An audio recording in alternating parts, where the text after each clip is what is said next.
two housekeeping points for you. So the first one being that this event is translated in French. And you have your headset, so you can follow in French if you desire to. And the second point is there will be a broadcast. I mean, this event will be broadcasted on UN Web TV. So we assume that if you are in the room, you consent to be kind of appearing on that broadcast. Okay, so now let me be more formal. So the permanent representative of Norway to the United Nations, Bradestit, correct? The director of the Central and Southern African Division, DPPA, DPO, Michael Kingsley. Our esteemed partners and researchers, and of course, distinguished guests, all protocol observed.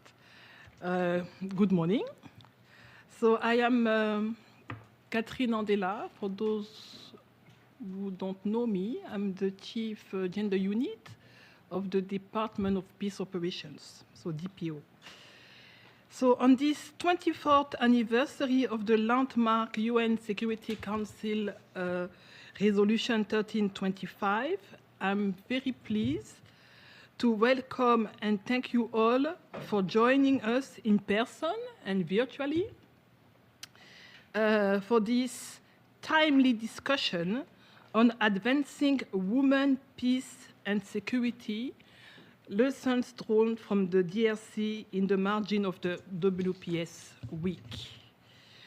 It is a great privilege hosting this event with all partners. So I welcome also the presence of all our senior gender advisors from the peacekeeping missions, and I will just briefly tell them to stand up when I mention that. We have the senior gender advisor from UNFICIP, okay, from MONUSCO, UNMISS, MINUSCA, UNSOS, UNISFA, UNMIC. And of course, our thoughts to the gender advisor who is based at UNIFIL, who couldn't make it. So this event is part of DPO's collaborative partnership on policy and practice with peacekeeping stakeholders from the UN, from the African Union, from Kofi Annan Training Center, the Stimson Center, and NUPI. Today's concern being where are we and how do we bridge existing gaps, taking into account our political and operational reality. So the discussion follows research on WPS implementation in MONUSCO from 2019. So the panelists will reflect and propose forward-looking recommendations, and the session moderator is Dr. Andrew Yao Che, who is the Senior Research Fellow and Training for Peace Coordinator NUPI. He will introduce our esteemed discussants as we delved into the substantive session. So with any further ado, to start off, I invite DPO representative, the Director of Central and Southern African Division, DPPA DPO, Michael Kingsley, to give us his opening remarks. Michael? Thank you, Catherine. Excellencies, distinguished guests, we thank you all for joining us this morning. It is a pleasure and an honor to be with you on the 24th anniversary of the landmark Security Council resolution on women, peace, and security.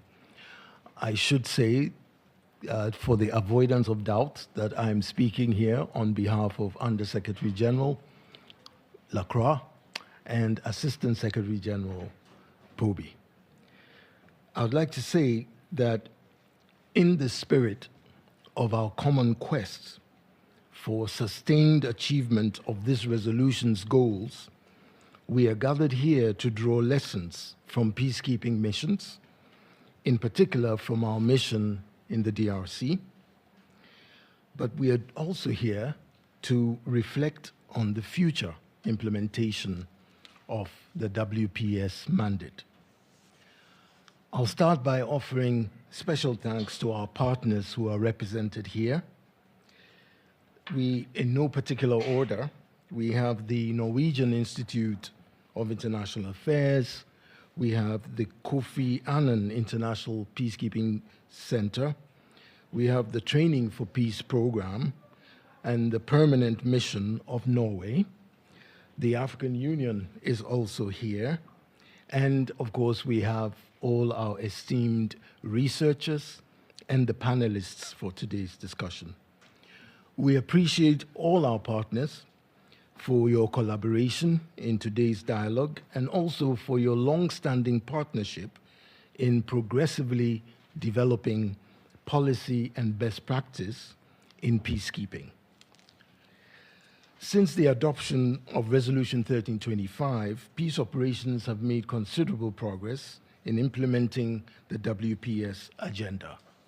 Still, we know that there is much more to be done. In all areas of our operations, we need strategic, innovative, and practical initiatives to achieve lasting changes that will further advance the WPS agenda. We are trusting that your contributions throughout today's proceedings will help us to identify not only gaps, but also solutions to the continuing challenges. On our part, the Department of Peace Operations is committed to advancing women's participation and to integrating gender-responsive perspectives and policies. This commitment is a political and strategic imperative. We know that the core WPS objectives are critical for building resilient communities. We also know that investments to institutionalize WPS intrinsically contribute to sustainable peace, security, and economic stability. We seek to achieve these objectives in all aspects of peacekeeping, from the work of our uniformed colleagues and conflict prevention and resolution to peace negotiations, peace building, and stabilization efforts. At the same time, we recognize that achieving our WPS goals requires ensuring that leadership accountability, creative resourcing, and partnerships remain at the core of our work. The Democratic Republic of Congo, in all its complexities, is a unique proving ground for the WPS agenda. And I say this both in terms of the challenges that country presents and the opportunities that it offers. In this regard, there are many positives. To his credit, President Tshisekedi demonstrated his commitment to the WPS agenda in appointing the DRC's first female prime minister, and this was alongside other women cabinet ministers. MONUSCO's role continues to be instrumental in many ways in promoting women's leadership, ensuring women's meaningful participation in political and peace processes, protecting women and girls from human rights abuses and violations. We commend MONUSCO's important efforts to promote the participation of women voters and candidates during the 2023 general elections. This illustrates the impact of effective collaboration between host governments and the United Nations. In late 2002, the mission also supported the participation of women during the third round of consultations between the DRC government and representatives of armed groups and communities. We must build on this progress to further enhance the meaningful participation of women in all political and peace processes. Distinguished colleagues, while applauding the DRC's many advances and MONUSCO's impressive work, and I must say, not only MONUSCO's impressive work, but the impressive work being done by all the colleagues here representing all the other missions, I want to recognize you at this point. We have DRC in the title of this morning's gathering, but that takes nothing away from the work, excellent work that is being done by all of you.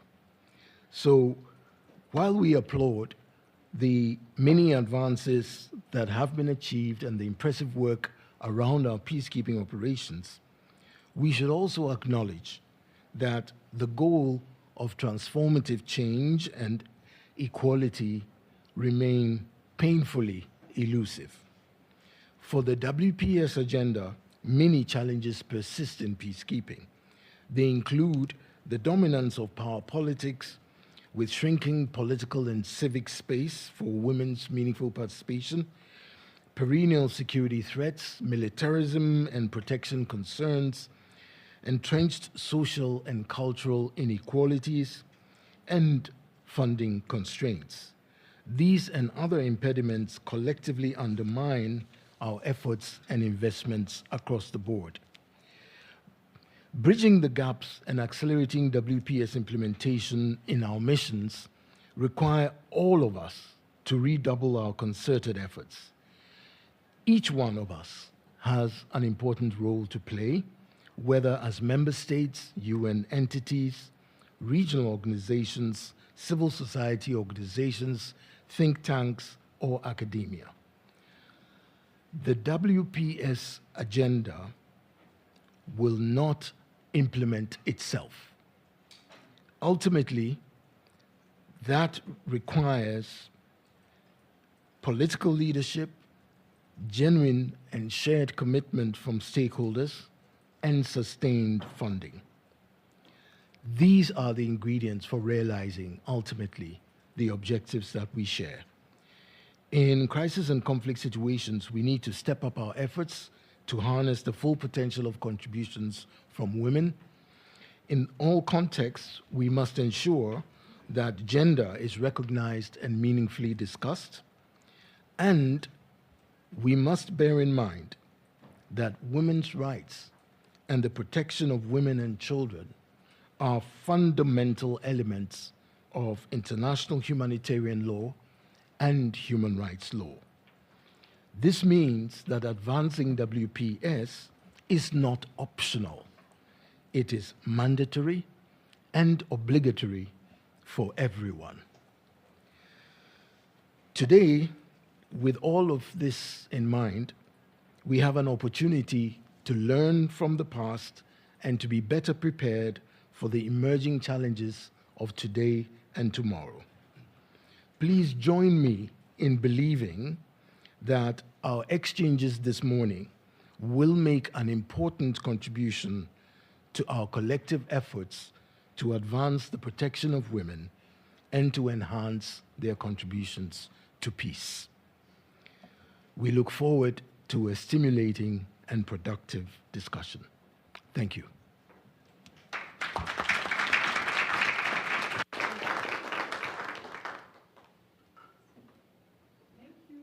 Michael Kingsley. I now hand over to Dr. Andrew to take us through the session. Thank you. Thank you very much, Catherine. And thank you, colleagues, for being here today. We'll move swiftly to our first presentation or section.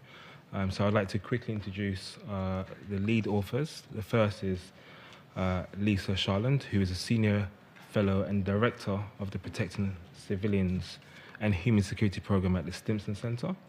And she is joined by Dr. Jenny Lorentz, who is a senior fellow with the Norwegian Institute of International Affairs, who conducts research on women, peace and security and gender in relation to peace processes, peacekeeping, peace building and security sector reform.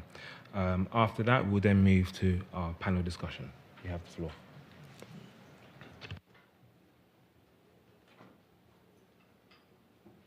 Andrew. First of all, I would just like to thank, on behalf of Lisa and myself, I guess, to thank everyone who has contributed to the report, including our co-authors, contributors, and reviewers, also especially the interviewees and the mission, and our funders. And we also want to thank the hosts and organizers of this event, and the audience who are with us today.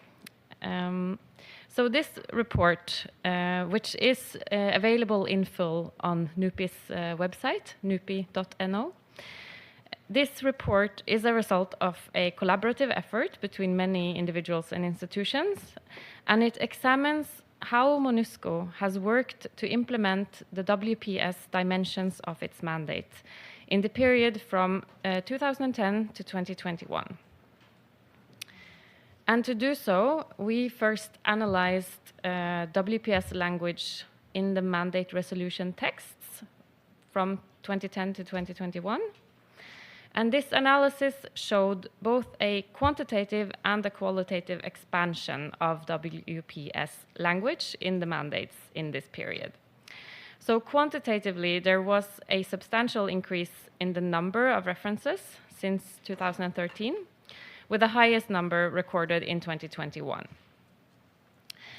When it comes to the qualitative or thematic expansion, WPS language in MONUSCO's mandates reflects, on the one hand, overall trends in UN Security Council mandates, such as the gradual inclusion of language that encourages women's participation in conflict resolution, conflict prevention, and peace and security processes. And on the other hand, the language reflects the developments in the situation on the ground, including the continued emphasis on preventing and responding to violence against women. The second and the main part of the analysis in the report focuses on how and to what extent the mission has been able to implement the WPS elements of its mandate, and what factors have impacted on the ability of the mission to achieve the mandated goals and tasks. And this part is based on an analysis of documents and interviews with mission personnel.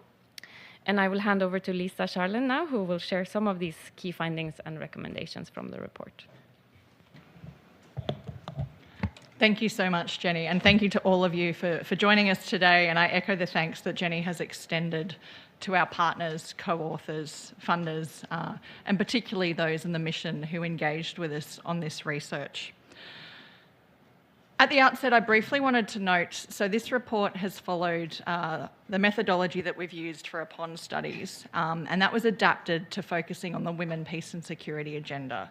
So in this study, we focused briefly on 4 explanatory factors: matching mandates and resources, primacy of participation, improving gender responsiveness and also addressing gender assumptions and stereotypes, and building trust in a protective environment. So how do we look at people-centred approaches?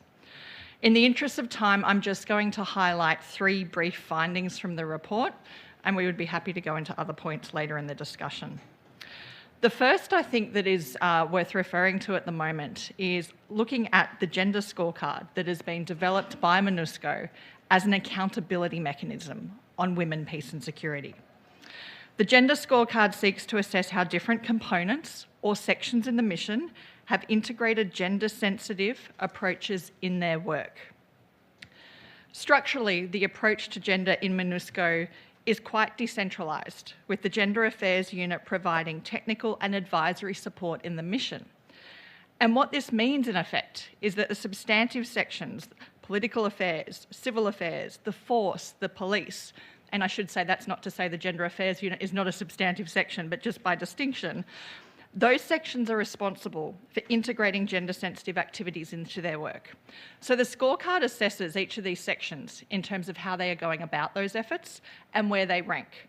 And the intention with the scorecard is to assist leadership and the gender affairs team in directing support where needed across the mission. And we thought this was quite an innovative tool because so often ensuring there is accountability for women, peace and security can be a real challenge in peacekeeping missions.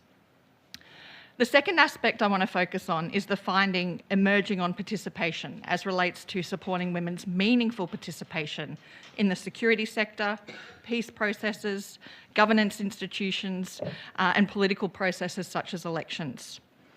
In the context of MONUSCO, part of these efforts have been directed on furthering women's participation in political parties and electoral processes, as we've heard a little earlier. There have been legislative reforms to incentivise the inclusion of women as registered candidates with political parties. And to advance many of those efforts, MONUSCO has focused on activating women's leagues, combating hate speech, focusing on the protection of leaders at risk, as well as training and workshops to enhance women's participation at the local level. Yet, there remains an attitude across parts of Congolese society that women cannot win elections, and that is often weaponised given the insecurity.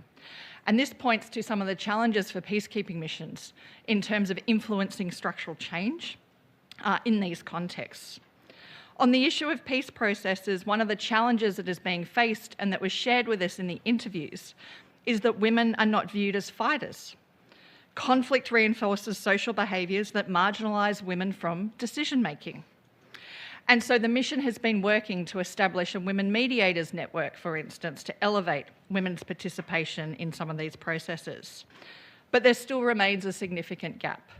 So while we've seen some progress, for instance, in the Nairobi process, and MONUSCO had worked to identify women to participate in the third round of those consultations, we know by contrast in the Luanda process, it has been more challenging because it's largely been heads of state who have been engaged, and they, of course, tend to be men. The final area I would like to focus on briefly is the issue of gender responsiveness. An example that was provided to us in the context of South Kivu at the time that we were doing the interviews in 2021 was regarding the issue of food insecurity and the impact that was having on driving men to join armed groups. And I think this really highlights the importance of gender-sensitive conflict analysis and what that means for the way that missions respond. In this context, MONUSCO supported efforts to build a market that could support impoverished families to reduce the attractiveness of joining armed groups. So again, this points to the importance of making sure gender's not being excluded from these analyses that are being undertaken. Another example that was highlighted was the gender-sensitive approach to disarmament, demobilisation and reintegration, or through the community violence reduction programs. Historically, these programs have focused on combatants rather than dependents or those that have been victims. And this really needed to change. Because often this excludes women from these processes and support to livelihood programs. And so in this case, this is something that MONUSCO has started to do through these programs, focusing on dependents and victims through livelihood programs, which has extended the number of beneficiaries that benefit from these support, not just combatants and not just men. However, one of the ongoing challenges, of course, is funding. A lack of programmatic funding was cited many times in our interviews as a barrier to undertaking more activities in support of gender mainstreaming. And that, in some instances, has led to an omission of gender in terms of the projects that are undertaken. And so, just in conclusion, I think a brief reflection from us in undertaking this research is that peacekeeping can help promote women, peace and security, but it is a shared responsibility. And often we fail to emphasise that point. There has been significant innovation in MONUSCO to address the gender inequalities in the DRC that are driving the conflict and to create a more gender equal society. The commitment of senior mission leadership is essential, but that's only a starting point. And one of the challenges is that attitudes regarding the centrality of women, peace and security as being mandatory are not shared across the mission.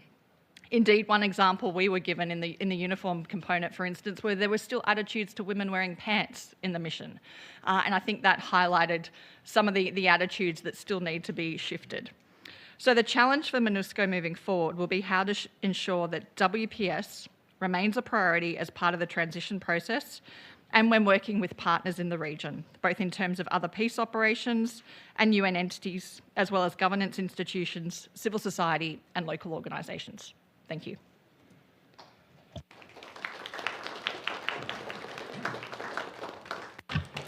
Thank you both very much.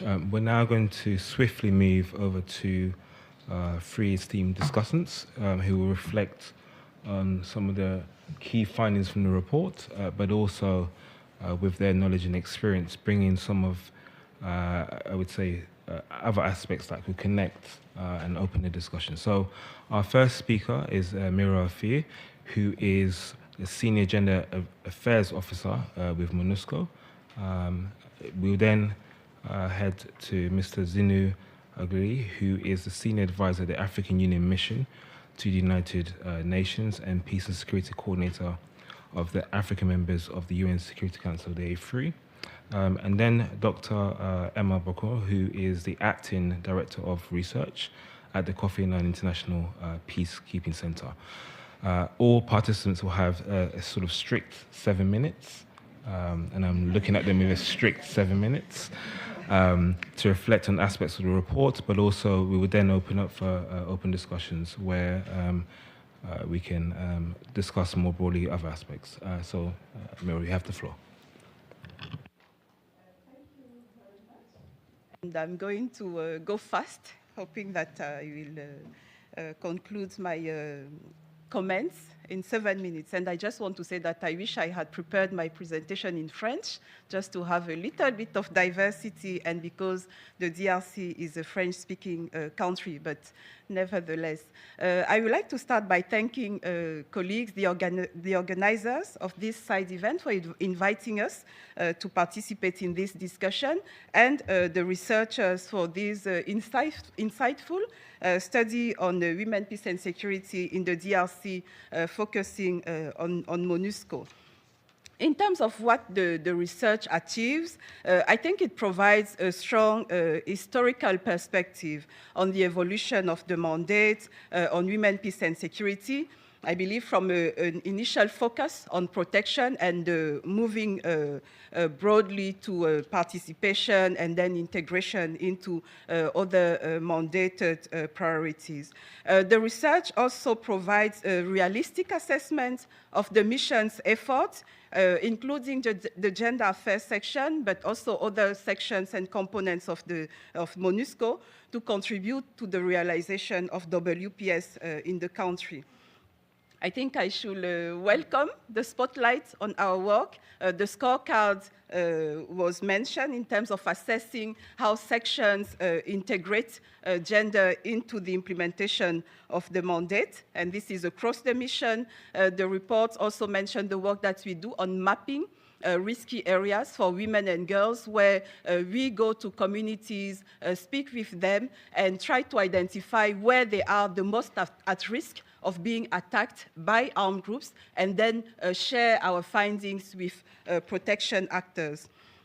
And the work that we do on supporting Women Mediators Network is also one of the highlights of the report. Obviously, I think we cringed a little bit when we looked at the challenges and constraints, but we welcome the independent analysis and assessment, and thank you for that. In terms of what has happened since the study, because I think the research kind of stopped in 2021, even though I also saw some updates relating to later developments. If we look at the mandate, and the last one is Resolution 2717, we still have a standalone provision on gender and women, peace and security, gender being considered as a cross-cutting consideration for all the work that the mission does. The mission also focuses on the support, the resolution focuses on the support that the mission needs to bring to the government in terms of advancing women's full, equal, effective, and meaningful participation. It reaffirms the role of women, but also youth, which was innovative in terms of their role, again, in prevention, management, resolution of conflicts. And it underscores another innovation, I would say, the importance of localized approaches to addressing women's needs in conflict, which also helps us to move forward in terms of localizing national action plans and the 1325 agenda. The mission also focuses, but this has been going on already for a couple of mandates, on gender analysis, especially in the Secretary General reports. Besides this strong focus on women, peace and security, and women and youth, the resolution also continues with the cross-cutting approach, including on DDR, on SSR, security sector reform, which needs to take into account women's full, equal, effective, and meaningful participation and safety. In terms of protection of civilians, also with a focus on sexual and gender-based violence. And another innovation of 2017 is the reference to our unarmed protection of civilians mechanisms, which often involve local women's networks. So it also goes back to the work that we do with women at community level. Just another point on mandate, it's the support that the mission is now being called upon to provide to the SADC mission in the DRC, SAMI DRC, which has been deployed for like close to a year. And Resolution 2746 mentioned the technical advice and support on protection of civilians, including women and girls. And it also calls the SAMI DRC TCCs to look at women's representation within the force as a way to prevent sexual exploitation and abuse. I think what has happened concretely since the study, you mentioned elections, the director too already mentioned elections. So in terms of statistics, yes, we had 50% of women registered to vote. We had an increase of women candidates, 17% of all candidates, for example, to the national legislative elections were women. But in terms of results, like we are going back despite the incentives to 14% of women's representation, for example, in the National Assembly, 15% in the Senate, 10% in provincial assemblies, where we had 28% of women candidates, and 19% of women elected to municipal elections. Yes, MONUSCO did a lot of work in terms of preparing candidates with leadership, with communication skills, like also assessing the security environment that could either impede or like facilitate, I would say, their campaigning. And we did that work, but like really, in the end, they were not very satisfied in terms of the results of the elections. But like civil society, with the partners, we continued advocating, including with good offices, and we are very pleased to have this first woman who was appointed as Prime Minister by the President. And in terms of women's representation on the national government, it also went up from 28% to 33%, crossing the 30% threshold. One innovation innovation, it's the appointment of the third woman foreign minister. And I think in terms of women's participation and leadership in peace processes, it also makes a difference. I don't know if you have seen the photos of the Luanda peace process. Yes, essentially male, especially like when they were all male foreign ministers, but now with Minister Kai Kwamba, we have like a different image of the peace process, but women are continuing to mobilize because it's not just about having one woman, even in leadership position, that will make the difference, but we need to have meaningful inclusion of women, but also of gender perspectives in the discussions of the peace process. I think just to end with the transition, like in 2021, you know that the government of the DRC and the MONUSCO signed a joint like transition plan, which included gender and WPS with 4 of the 18 benchmarks like expressly mentioning gender, women, and the peace and security agenda. And out of the 83 indicators, this is analysis that was done by UN Women at the time. Out of the 83 indicators, 40% actually covered or were linked to gender and WPS issues. Things moved very fast, and late 2023, we were now talking of the disengagement plan. So again, the government and the mission worked on this plan that was endorsed by the Security Council and which was considering the 3 phases of the mission's disengagement. The disengagement had a specific line on women, peace and security, and youth, peace and security. And in terms of, I would say, rolling out or implementing that disengagement plan, internally, the mission set up a steering committee with different working groups on transition, specifically seeing how we will working with agencies, funds, and programs to support national authorities at the mission's exit. There was also a working group on base closure and TCC, PCC withdrawal, personnel and welfare, communications and logistics.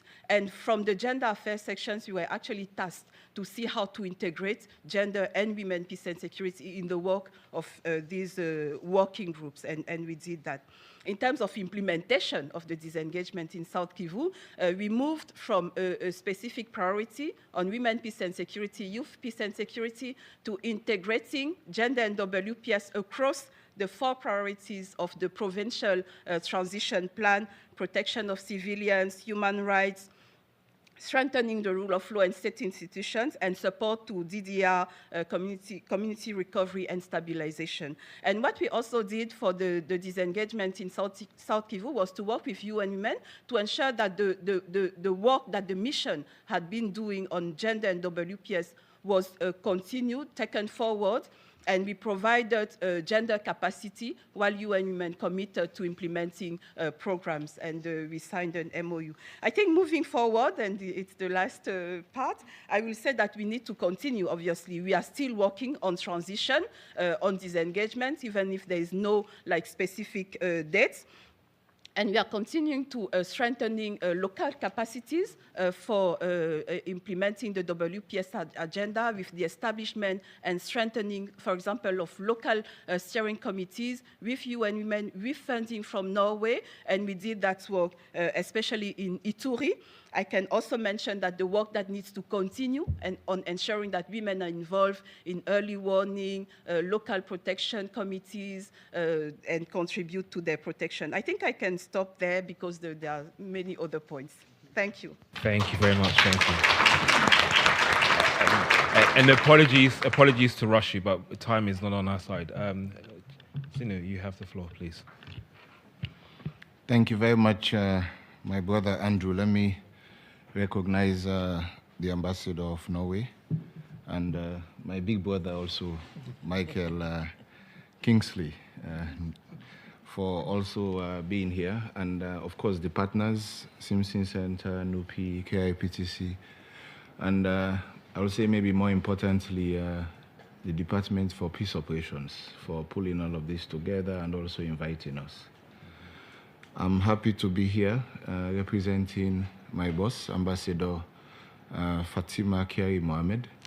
I am Zino Algali. I'm Senior Political Coordinator at the mission of the AU to the UN. I'm happy to be here again, not just because it is WPS week and we are celebrating this landmark resolution 2719, but also to contribute to these efforts in terms of looking at what has been happening, the efforts we've been making, and how we also need to adapt our approaches as context change and as we also encounter new dynamics. So I will make 5 quick points. I know I have 7 minutes. I thought 10, but I'll try to see if I can do 5, which I don't think I'll succeed, but let's see. And the first point I'll make is regarding AU's commitment. And you will bear with me if I don't talk a lot about UN peacekeeping. I will talk a lot more about AU's efforts and AU peace support operations and other broader efforts. So on AU's commitment, I am sure all of you are aware of Agenda 2063, which is our own vision and aspiration. And Agenda 2063 has aspiration 6 that specifically emphasizes gender equality and representation, as well as participation of women and girls in peace and security efforts and development initiatives. Pretty much it calls for increased representation and participation of women in governance and decision-making processes, aiming at gender parity in leadership positions. Many of you might also know of the AU Gender Policy of 2009, which of course also calls for the promotion of women's leadership, and also talks about increased women's participation in conflict management, particularly participation of women in peace operations, conflict resolution, post-conflict reconstruction and development. It specifically also stressed the need for our peacekeepers to be sensitized on gender aspects, paying adequate attention to violence against women and children. You are all familiar also of the work of our special envoy. And Madam Diop and her team have been doing great work, briefing the Peace and Security Council, following the guidance of the chairperson of the AU Commission, and facilitating a lot of important efforts, including ensuring that we have recognition of the critical role that women play in mediation, in peace building, conflict prevention and resolution. Again, I'm sure you all knew about our Gender Peace and Security program that had been within the Department of Peace and Security, but then that program ran from 2015 to 2020.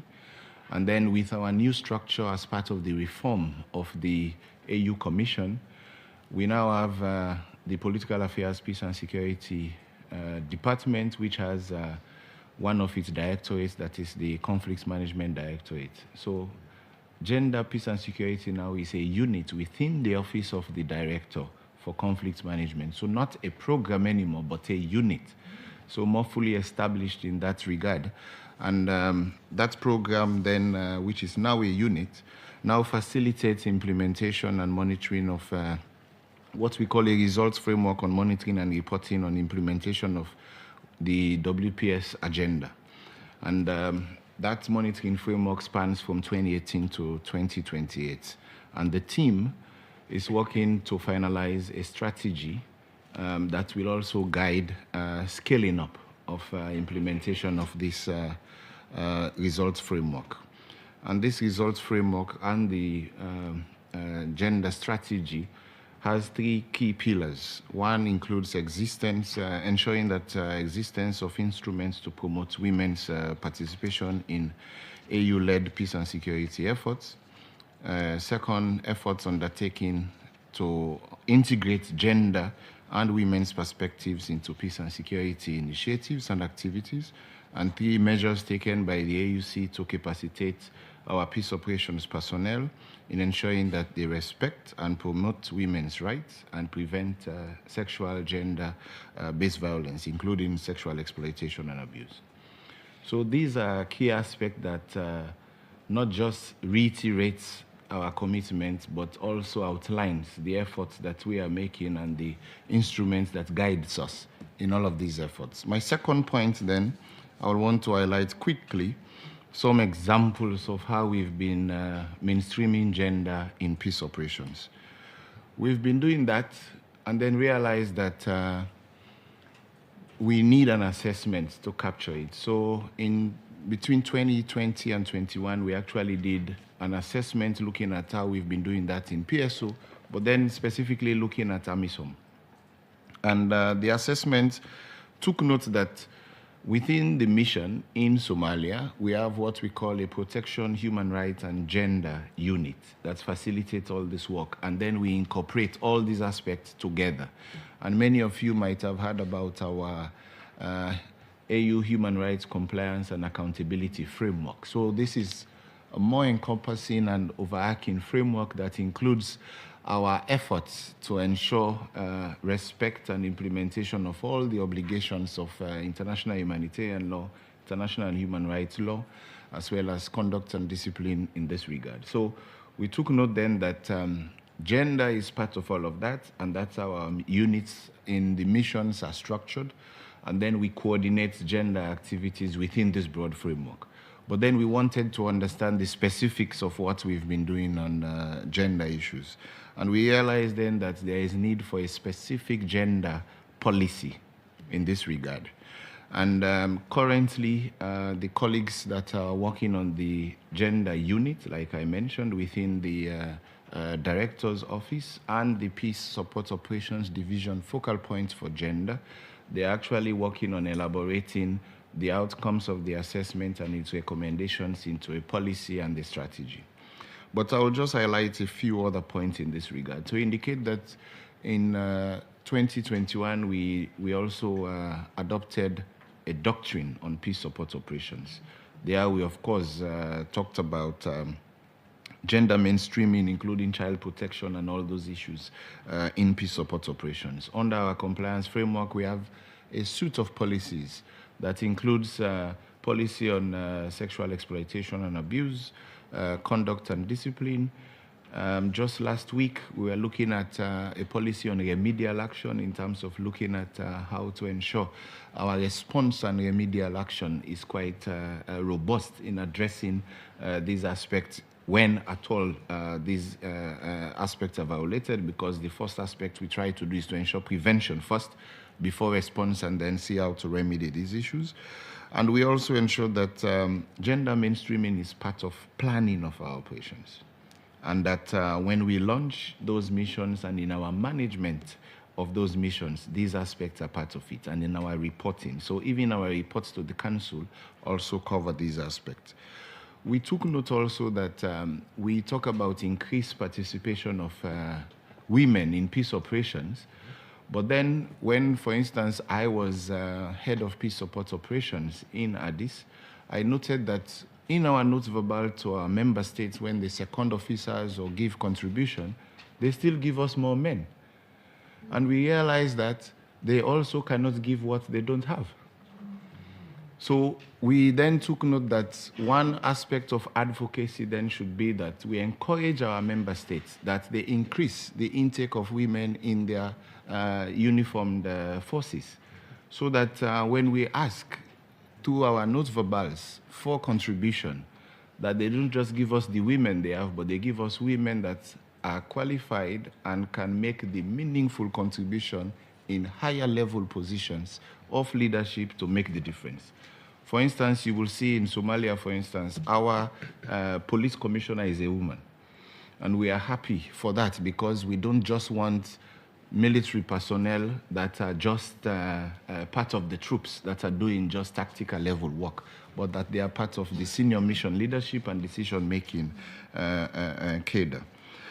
Again, we try to make sure also that in our mandates that these key aspects are there. So the aspect of protection, the aspect of prevention, the aspect of empowerment, so that in our efforts to support host states and their institutions, we help them with policy development, laws, and a number of other capabilities that will enable them to also take these things forward. Not just when we are there in terms of the support we provide for them to do it, but again, for them to institutionalize it so that even when our missions would have been liquidated, they will be able to continue these aspects. So we make sure also that even though pre-deployment training is not part of our responsibility as the AU, but that of troop and police contributing countries, in terms of the standards that we provide for them to follow, that we make sure they take note of these aspects and it is part of pre-deployment. And when we do pre-deployment verification, we check for these aspects. And we make sure that these are also aspects that are part of our in-mission training, so that we sensitize even the personnel that are already on the ground. And our lessons learned aspect takes note of this within the context of our human rights compliance framework. But again, I think the assessment we had, like I mentioned, is one key aspect. I'll make my third point. I know my timing is not too much, but please allow me to make this point, because there will be a lot more points on UN peacekeeping. So let me also use the platform to talk about some of the great things that the AU does. And I cannot talk without mentioning some lessons from DRC. And I will say little about that because I know we have the MONUSCO rep here and a number of other persons that will talk about that. Even the EPON study had also touched on that. But I think I'll make 2 points here to say it's critical that women are part of peace processes, because peace processes lead to agreements, peace agreements. And mandates of peace operations also are derived from these agreements. So that's how missions have their tasks. So it's quite critical then that we have women leaders that had their forum last week as part of the efforts of our champion for peace and reconciliation, the president of Angola. And I think from the AU side, we are quite happy with the outcome of that engagement. So we took note of a couple of aspects, looking at the Continental Results Framework, which I mentioned, which, again, like I said, outlines a number of aspects. Second, that a mechanism has been proposed to include women leaders that will support local women's perspective and inclusion and contribution to mediation efforts and all these aspects. And then thirdly, that the whole efforts of DDL will also take note of gender perspectives, and that we should also ensure that we advocate for the strengthening of women's peace networks, because we need to be able to utilize those capacities and capabilities at community level to then be able to popularize these initiatives at all levels. My last point then will be that, again, I took note that the organizers want us to talk about forward-looking aspects. And my sister here, who is the chief of gender within the UN, had also been part of the work we've been doing in terms of elaborating the modalities of UN Security Council Resolution 2719. And paragraph 13 of that resolution specifically emphasizes the importance of implementing Resolution 1325. And all of this, of course, points to ensuring that the full, equal, and meaningful participation of women is prioritized, including, as appropriate, through the deployment of women as part of our operations. Again, I've mentioned some of the efforts we are undertaking in this regard. And within the roadmap that the UN Secretary General and our chairperson of the Commission just endorsed on Monday, 3 key aspects are outlined there. One is that we should conduct an assessment to look at the efforts that we've undertaken and the extent to which we have implemented 1325 in peace operations. So for me, it would be good working with the UN colleagues, of course, with our colleagues in Addis. Beyond what we did in our assessment, what more can we say we need to look at and learn lessons from and take forward? Secondly, we are already working on the point that is in that roadmap talking about having a gender mainstreaming policy or guideline. But then to see how we can also learn some lessons from the UN in terms of how you've been doing it, and what more we can add to the draft that we have that we actually plan to take forward to engage with other key stakeholders on early next year. And then lastly, to look at what key operational planning documents that we have that are still useful for utilization or that we can revise or also elaborate, taking note of a number of other developments. So we look forward to working with the UN in that regard in terms of the implementation of this also landmark resolution on financing of peace operations. And I cannot stop talking without indicating that Sierra Leone held a session of the Council last month during, in August, during their presidency, looking at WPS in the context of transition. And I'll just make one point there before I keep quiet, which is that as missions draw down, what efforts are we all going to continue making to make sure that the gains that we would have made, whether through the peace agreements or through the efforts of peace operations and the support to local authorities, whether from central government or at community level, that those gains are not reversed? How do we ensure that women continue to have security and are protected? And how do we ensure that that empowerment drive that we would have infused into our efforts in supporting the country continues? That they institutionalize it and take all these efforts forward, not just in laws, but in implementing all these aspects and ensuring that these efforts are sustained. I thank you.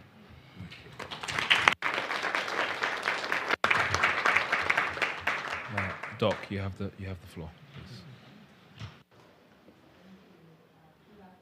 please. It's a pleasure to be here. I don't think I have anything else to say, Andrew. Everything has been said, so you've saved some 7 minutes. But because Andrew has called me, I have to say something nonetheless. For me, I think these are just some personal thoughts that I'm going to share about the study and how I've observed some phenomena in the region with respect to the women, peace, and security agenda over the last few years.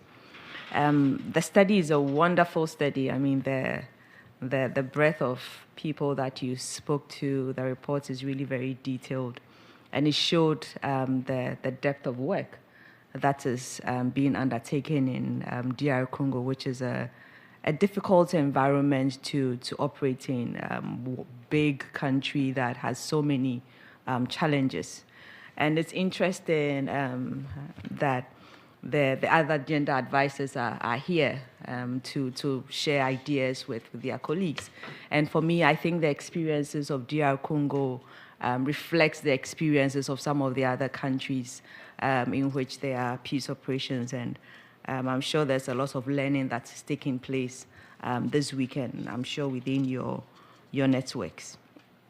For me as well, one of the other takeaways from this report is the fact that in very complex environments such as in DR Congo, of the 4 WPS pillars in the 1325, it's usually the protection and relief and recovery that take precedence over the other 2 because of the difficulties with getting a lot more women to participate. How do you do that when you don't even have a peaceful environment in the first place? But nonetheless, there is still a lot of work that takes place within that framework, but not as much as the protection and the relief and recovery aspects. And so there's a lot more success when it comes to that.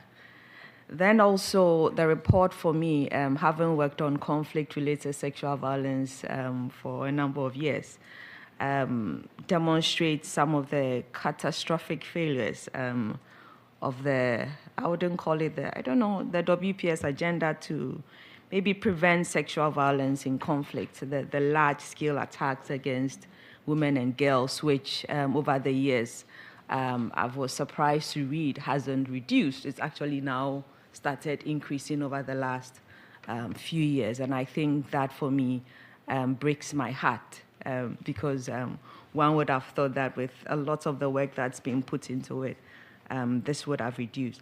However, it is not because of the societies within which we are at. Our societies are the toxic masculinity in which we operate in. This is what is causing it. And so if we are not able to resolve that, then it would continue. Again, the report for me also, one thing that stood out was how the language of the WPS language and mission mandates have evolved over the years, and that is really very encouraging.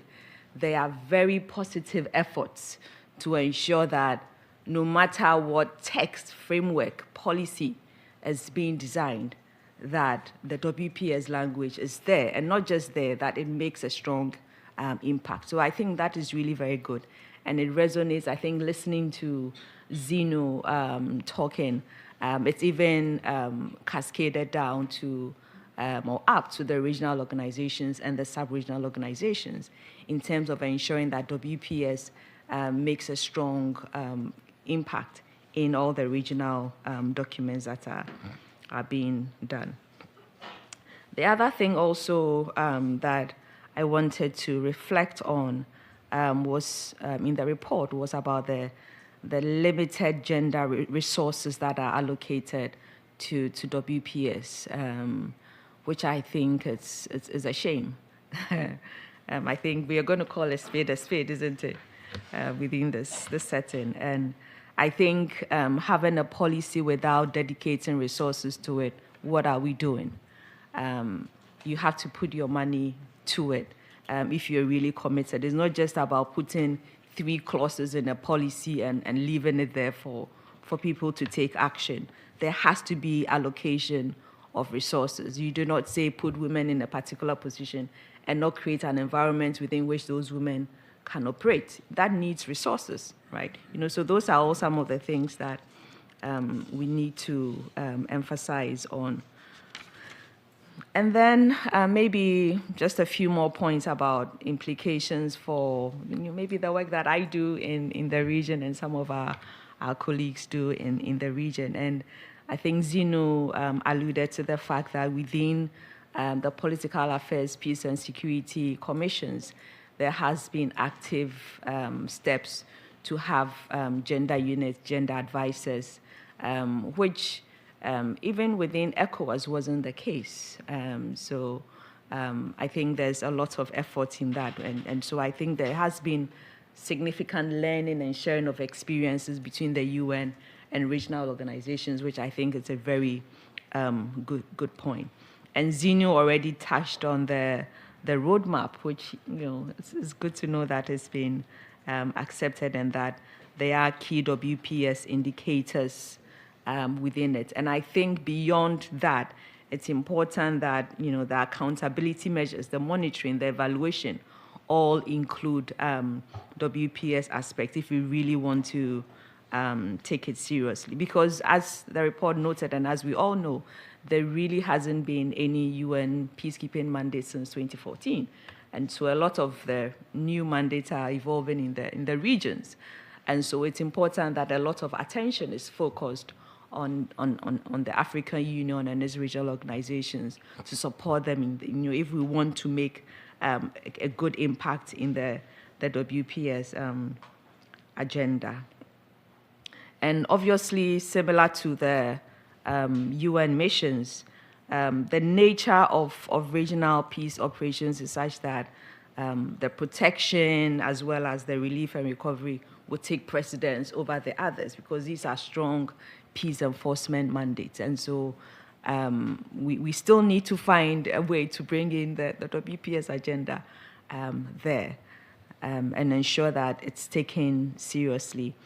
And it's actually interesting to note that maybe just for information, recently ECOWAS has deployed a gender advisor to their mission in Guinea-Bissau, which hasn't been the case.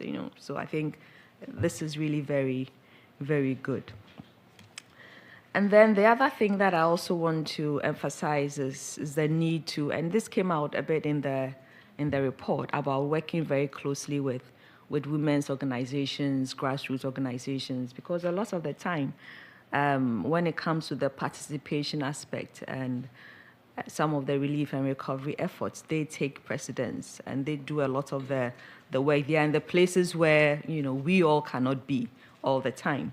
And so it's important that we work very closely with those organizations and for the AU, ECOWAS, which have very strong civil society groups, ECOSOC, WACSI, that we work very closely with these organizations to support the work that we are doing.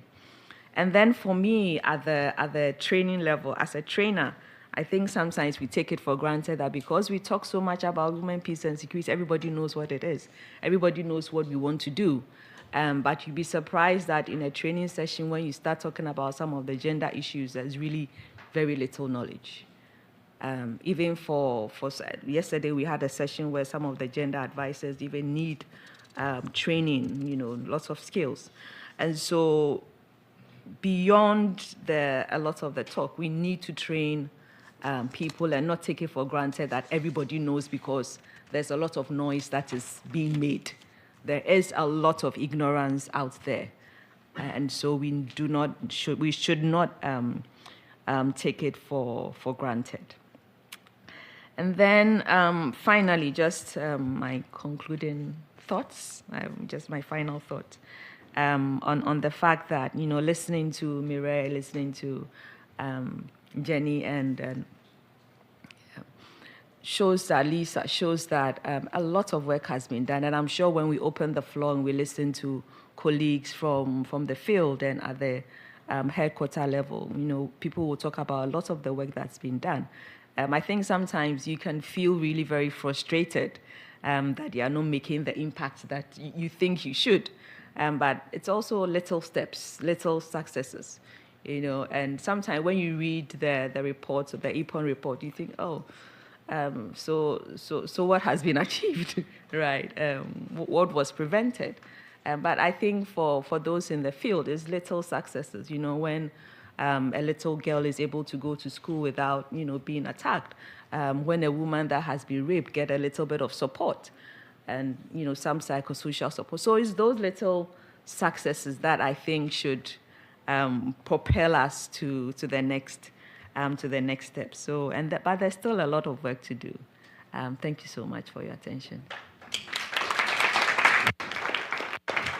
Thank you very much. So we have a strict 20 minutes, a very, very strict 20 minutes for questions and for colleagues in the floor, but also online as well. So when you are called upon, please just quickly introduce yourself and have a succinct question.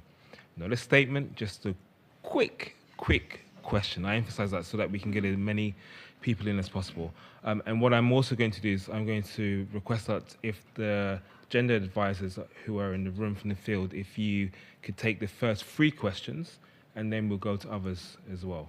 So you have preference over other people. So I'll open the floor for the gender advisors if they want to ask a question, please.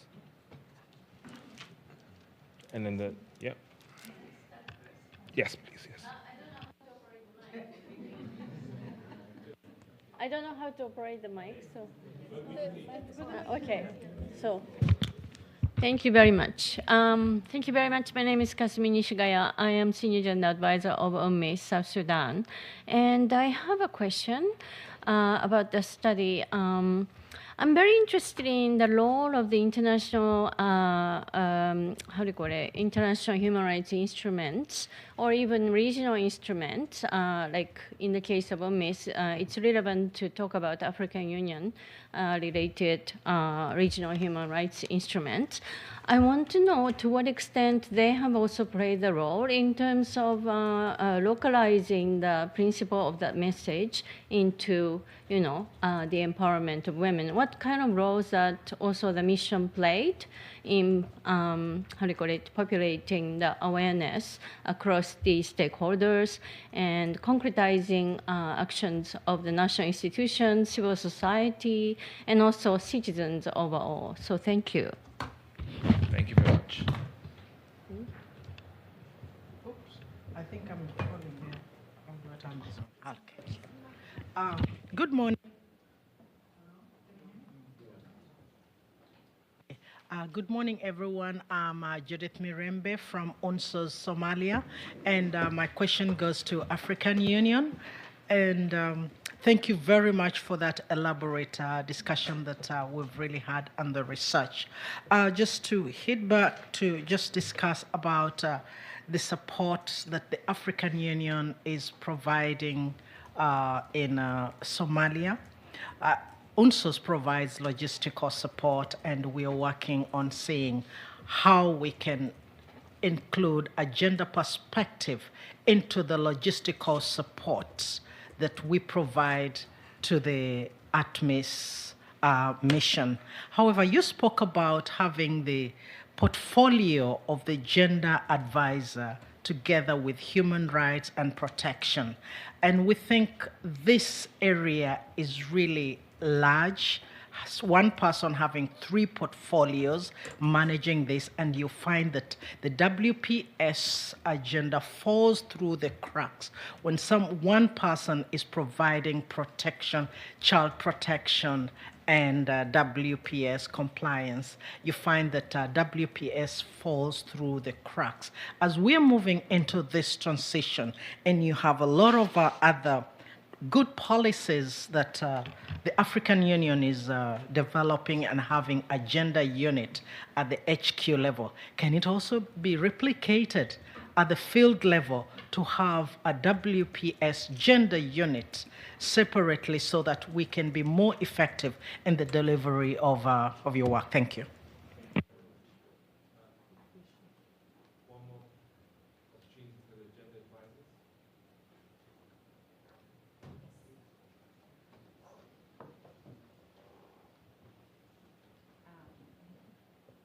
so much. I'm Habi from UNWIC.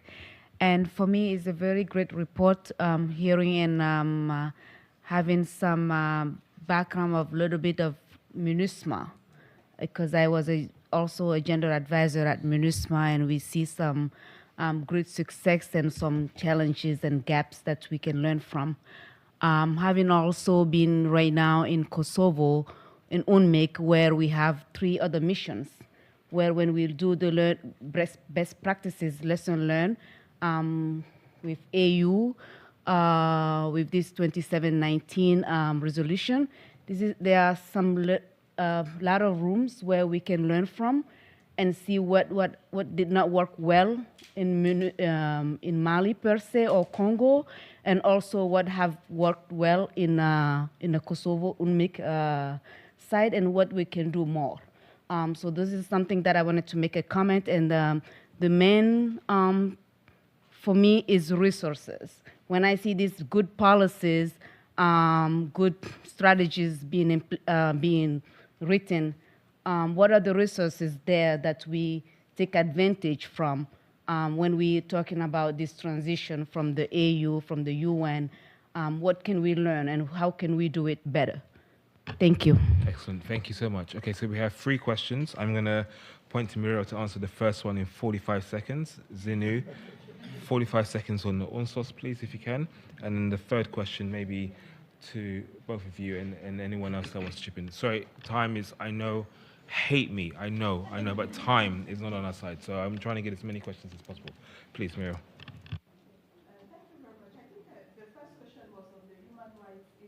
Right? And just to say that the mission has actually a joint human rights office, so it's both mission and OHCHR. It's also good to know that the DRC has national mechanisms on human rights promotion and protection, and I'm sure they utilize them from the GHRO side in terms of implementing the human rights mandate of MONUSCO. 45 questions. Thank you.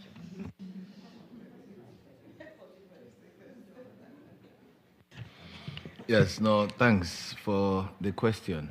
On UNSOS, you might be aware, because you have been facilitating a lot of aspects for us, like you mentioned. When we started AMISOM, and then building into what we have now in terms of the logistic support, from a centralized support to a decentralized support under ATMIS, a lot have happened, and you have been instrumental in that regard. One is that we're in Nairobi, and then we moved to Mogadishu, and then we had the kind of even housing that we had for our personnel. And we had to request, and you facilitated, having just accommodation that ensures that the women have basic facilities within their rooms, not to go outside to actually do personal things. That was one. 2, you encouraged or you enabled us to have personal effects and wears for women that we had not budgeted for. And I don't think that had ever been part of UN budget line items that you were able to provide for us, because we are still in a condition wherein we cannot have the women go out to buy things at the supermarket. And you try to include that as you went within your own budget and logistics support that you provide to ensure that we have those key aspects. Again, if I go forward, I will talk a lot more about us working together within the working groups in Somalia with UNSOM inclusive. Again, also working with the government in terms of also knowing what are some of the laws that they also want to put in place as part of their own governance and rule of law and processes. Again, within the context of our protection of civilians work, we also facilitate same. And maybe I should go straight then to the point that you raised about separating gender and the whole human rights compliance framework. I'm not in any way saying that it will be lost. But I do understand what you mean, because I do recall when we started the work with the UN, when I was with Accord, around 2010 when we are talking about mainstreaming protection of civilians versus having a unit by itself. So it's similar also with gender, to say that we have a whole protection, human rights, and gender as a unit, but we do have specific staff to deal with each of the issues. So not that we have a compliance person that then have to do child protection and all of that. Of course, without the requisite capacity to have the specific staff for each of those issues, that's where we will have a challenge. But once we have the requisite staff for gender, they will focus on the WPS agenda. The staff for protection will facilitate the entire protection of civilians' work. The aspect on conduct and discipline, then you have the staff dealing with that. So that's the approach that we use, knowing that how many units can we have to deal with this aspect? Because you will have a gender officer dealing with protection issues also. When you also have compliance looking at protection, you also have protection of civilians looking at protection. So those are just the ways we try to streamline the work and task versus how to streamline, harmonize, integrate, and coordinate all of that, and ensure that they all speak to each other also to also maximize impact. But your point is noted, but I needed to elaborate our own approach. And I'm sure the gender chief will tell you how that discussion have been in the whole AU-UN working group on the task force for 2719, and the UN also asking similar questions to say, why do we have to have one work stream that deal with women, peace and security, protection issues, conduct and discipline, and human rights? But we said, when we want to talk to you on women, peace and security, we will have the officers deal with you. When we want to talk to you also on human rights, we'll have those officers to also work with you. So pretty much we just try to pull everything together and coordinate, but we still do have the specific officers dealing with each of those. Thank you. Thank you. Resources? To the question on resources in transitions, I'll make 4 really quick points. I think, first of all, guidance with clear responsibilities. What is each entity doing, whether it's the UN or the AU or partners on the ground, needs to be clearly articulated. I think, second, accountability. If you don't have accountability in place at the end of the day, you're not going to be able to move forward in implementing recommendations, and I think that's why the gender scorecard was quite innovative. And I think holding accountability not just for leadership, but everyone across the mission. This is a skill you need. Third, funding. I won't go into that any further. And then fourth, I think political will. You need the political will. And if you don't have that at the end of the day, you are not going to find progress in this space. And I will wrap it up there just before 45 seconds. Thank you so much. Okay, one more wave of questions. Are there any more questions, please, gentlemen? Okay, so we have, I see 6 hands. Yeah. Oh, it's 7. Okay. We'll go here, here, here, the 2 gentlemen here, and then over here, and then over here, please, yeah? Yeah, 7, yeah. Brilliant. For this opportunity. So my question is coming from a recommendation that was made in another forum yesterday concerning the rotation of military gender advisors, because we know it's usually one country that has a different mission, that remains in different mission.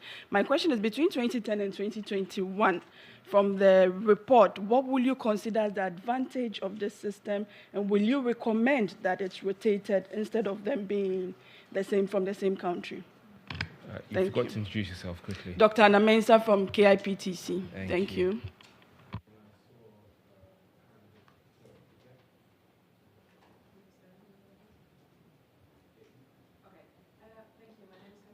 From the United Nations University, former POC officer in MINUSMA. I have a quick question concerning the gender scorecard.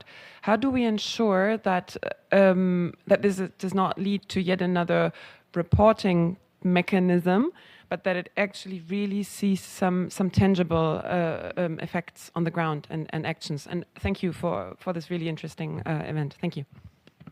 Thank you very much. And then I saw 2 hands over here. Yeah. We have one question from online participants. Dr. Sharma is asking, how effective are the FET's female engagement teams in MONUSCO? Did the study address this critical factor, enabling community outreach, especially to the women? Thank you. Thank you very much. The gentleman here, and then... Yes, Mohamed Bad from the French mission, so I'm going to continue in French. Merci beaucoup pour cet événement. Je voulais juste réaffirmer le fait que la France attache la plus grande importance à la bonne prise en compte de la problématique de la pleine participation des femmes dans le mandat de la MONUSCO. Et je vous remercie pour avoir présenté toutes les innovations dans le mandat et dans votre action sur le terrain qui sont très précieuses. Ma question porte sur la préparation du processus de désengagement. Quelles sont selon vous les priorités et les points d'attention qu'il nous faut avoir à l'esprit dans le cadre de la poursuite de ce processus? Merci beaucoup. Thank you very much. The lady here, please. Sorry. Vic Cabrera-Belleza from the Global Network of Women Peace Builders. How can we further enhance the role of gender advisor and provide them with greater support? There's so much demand for them, and in a country like DRC, it's a huge country, and we work with local authorities and grassroots civil society there.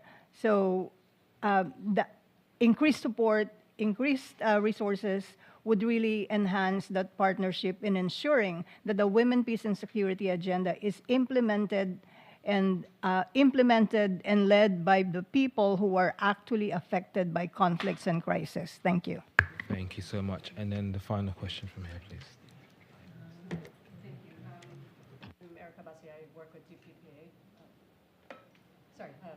My name is Erica Bassi. I work currently with DPPA, but until last year was the Deputy Director of the Joint Human Rights Office at MONUSCO. I think that I just had a quick question. We've heard some recommendations, but I think from my experience, there does tend to be a fragmentation of the WPS agenda within peacekeeping missions. The Human Rights Office has its Senior Women's Protection Advisor, the force, the police have their own initiatives on WPS, and then there's also the Senior Gender Affairs Advisor.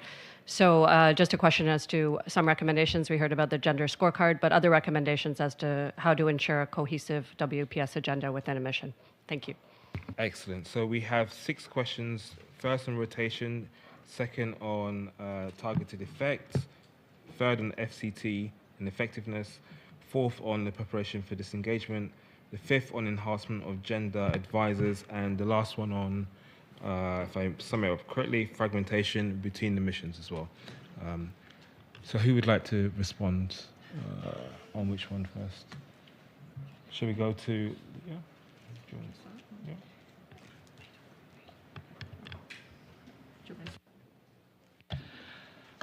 I'll jump in very quickly, then go to colleagues, and I apologise, I won't necessarily go in order, but I wanted to address a couple of the issues that jumped out. To start first on the question of fragmentation, I think one of the challenges here is ensuring coherent leadership within the mission on WPS, making sure it's prioritised, and I would say making sure there's not just a focus on quantitative indicators, but also looking at the qualitative narrative around what is happening in the mission. And sometimes there's a tendency to elevate the statistics, they're very easy to grab in disaggregated data, but I think there is also a need to focus on the qualitative. On the disengagement process, I can't stress enough, I think, the importance on national capacity and making sure there is a mapping and understanding of needs as missions start to draw down. And then very briefly on the question around female engagement teams, one of the challenges is when you're bringing in national capacities in a peacekeeping mission is trying to find liaison assistants or local capacities who can engage and work with the force, who also happen to be women, either because of education or cultural restrictions or a whole host of things. And while that doesn't go specifically to female engagement teams or mixed engagement teams, making sure you find those local capacities is really key to making sure that the mission can engage with local communities. I'll stop there and let others jump in. Andrew? Thank you so much.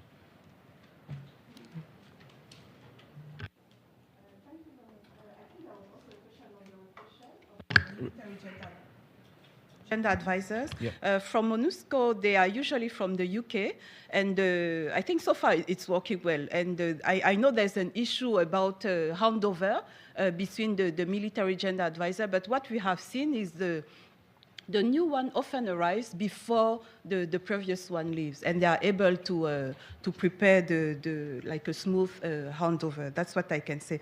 In terms of gender, the gender scorecard and how to make sure that it has like a concrete impact on the ground, I just want to say that the gender scorecard by itself will not make changes. I think it's part of a set of tools for monitoring, for reporting, for accountability.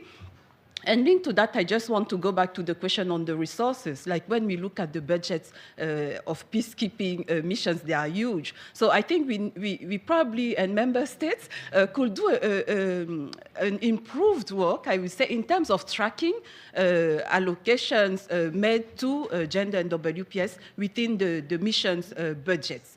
I think it's something that we can do. In terms of the female engagement teams, I think there's also to improve their engagement, not only to move towards mixed engagement teams or patrols or platoons within the militaries, but also to strengthen the collaboration between military and civilians so that we have a stronger analysis and then like attempt of response to the needs of the communities. Pour le désengagement, je suis contente de parler en français, donc je pense que par rapport au processus de désengagement, déjà les priorités sont établies. Mais je crois qu'en allant plus en avant dans le processus, bien sûr, il faudra continuer de garder la protection des civils comme une priorité. Et je crois que c'est aussi l'idée qui est maintenant adoptée. Non plus un retrait, par exemple, de la mission d'une province tout entière, sans regarder, en fait, au territoire, aux localités où les besoins en protection des civils demeurent cruciaux. Je crois qu'il faudrait aussi quand même regarder les priorités donc, qui sont établies par le gouvernement et travailler avec le gouvernement pour essayer de faire avancer leurs priorités. En RDC, on parle beaucoup du PDDRCS, donc si c'est une priorité du gouvernement, et c'est aussi une priorité dans du mandat de la mission, donc s'assurer que la préparation du désengagement est alignée sur ces priorités-là. Et juste pour revenir encore sur les questions de genre, femmes, paix et sécurité, le gouvernement congolais vient d'adopter une stratégie nationale sur la masculinité positive. Donc, la masculinité positive participe aussi de la prévention donc, des violences sexuelles et basées sur le genre, y compris dans les secteurs de sécurité. Et c'est un travail que la MONUSCO a commencé depuis 2019 avec la PNC, avec les FRDC. Et c'est une priorité gouvernementale qu'il faudra probablement aussi poursuivre. I think Mavik's question was addressed, and I will... Pardon? Oui, oui. Et donc, I think the last one was on fragmentation of WPS within the mission. It's fine. We have the gender affairs sections. We have a network of gender focal points. I think we also need to say that. We have about 30 gender experts within the mission who are in their respective sections and components and make sure that the work is gender inclusive, gender responsive. Thank you. Pour compléter sur la question du désengagement, le représentant spécial du secrétaire général adjoint, le représentant adjoint, était là il y a 2-3 jours et a fait une brève présentation de ce que pourra être le désengagement. Donc effectivement, comme vous le savez, au South Kivu, ça a été fait. Pour le moment, pour le Nord Kivu et l'Ituri, ce n'est pas... le gouvernement a demandé de surseoir un petit peu sur le désengagement. L'information qui est importante en termes de femmes, paix et sécurité, c'est que l'équipe pays des Nations Unies travaille sur un mapping des compétences et des capacités. Et c'est là que nous devons nous assurer que les conseillers genre et femmes, paix et sécurité font partie de ce mapping. C'est très important. Et aussi se baser sur le désengagement qui a eu lieu au South Kivu, où par exemple il y a carrément un bureau des droits de l'homme qui sera ouvert ou qui est déjà ouvert, c'est pas selon. Mais ça montre déjà qu'on passe encore une fois d'une seule personne à toute une unité pour se pencher sur les questions des droits humains ou notamment, par exemple, des droits des femmes. Donc nous allons veiller à ce que ce soit fait. Et donc, étant porte-plume, on espère que justement les mandats veilleront à ce que les questions de femmes, paix et sécurité soient vraiment encore bien positionnées dans tout ce qui est transition et désengagement. Merci. Thank you very much. So I would now like to hand the floor to Her Excellency Ambassador Merete Fli Brattested, who is the permanent representative of Norway to the United Nations, who will also provide some closing remarks as well. Thank you, Ambassador. Thank you very much, Chair. And I would say also a special thank you to the researchers and to all the panelists for this morning. And I do believe we can all agree that it has been an interesting morning. The lessons learned and the insights from the panelists about mainstreaming the women, peace and security dimensions into the mandate of MONUSCO should be considered in future missions. While the original mandate of MONUSCO had a rather narrow understanding of the WPS at the outset, it evolved over time to also include a more substantive focus on women's participation in conflict prevention and political processes. Two observations are made in this regard. First, it is critical to have the correct and necessary language in the mandate from the start, as this defines the boundaries for what is possible and what is not possible. Second, it is important to be able to evolve and adapt the mandate when necessary. However, none of this should be taken for granted. We see a more difficult environment today than ever before. Recent numbers show a disconcerting trend where gendered language and focus is not included in Security Council resolutions. Women, peace and security remains an important key element of Norway's security policy and in our efforts to promote peace and security in general. And we are very pleased to now take over as co-chair for the WPS focal point network this week. This gives us a platform to continue to promote this very important agenda. And in doing so, Norway recognizes the disproportionate impact of conflict on women and girls, but also women's vital contribution to peace and security for all. And among all war-related issues, we cannot avoid addressing conflict-related sexual violence as a method of war, as a peace and security issue, hampering reconciliation and restoration efforts and perpetuating a cycle of violence. Conflict-related sexual violence continues to be widespread in the DRC, with devastating impact on the social cohesion, driving displacement and instability. So conflict-related sexual violence disproportionately, of course, affects women and girls and contribute to broader gender inequalities, while also obviously impacting boys and men. Norway believes that peacekeeping is a critical tool to address conflict-related sexual violence. When given the right mandate, it can contribute to a global prevention and response strategy. With the gradual withdrawal of MONUSCO, there is a risk of increased conflict-related sexual violence. Therefore, the transition process must be carefully planned, prepared, and supported to ensure that achievements in CRSV prevention and response is not lost.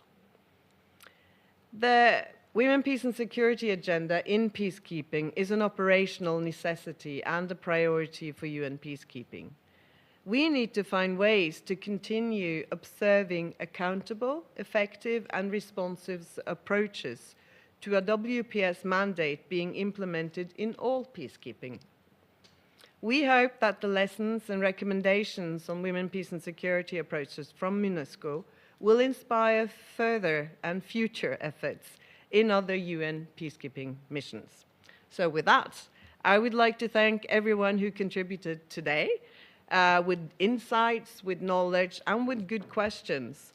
We look forward to continue working together to promote the WPS agenda and to challenge the backlash to gender equality that we are confronted with. So thank you.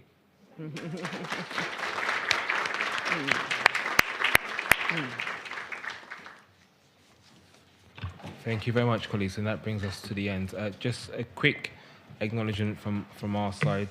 Thank you to the Director for Central Southern Africa Division for DPPA, DPPO, Michael Kingsley, for being here, to Catherine, Ruth, and Sandra and Lucas for helping organising this event and for all the efforts in the background, to Lisa, to Yenny, also acknowledging Asal here in the room from Triple CPA, who helped lead and spearhead the report, to our panelists, Muriel, Zinu, and Emma, and Your Excellency as well, for being here today. And thank you, guests, and apologies again for having to rush through things. But yeah, have a lovely day, and thank you for your contributions today.